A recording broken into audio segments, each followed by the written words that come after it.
entrevista com Lucas, o Devastador.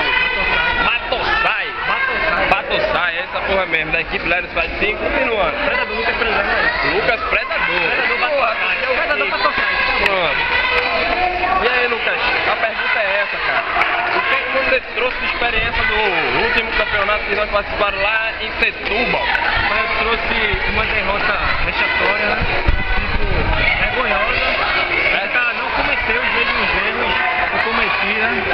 Eu acho que o inimigo Pantera deve estar sorrindo, tomando café, mas Pantera, vou lutar esse campeonato e a gente se encontra por aí, cara. É, Pantera, eu acho que ele não gostou de perder pra tu não, viu? Aí é o Lucas Predador, e aí, Lucas, se você pegar a perna dele?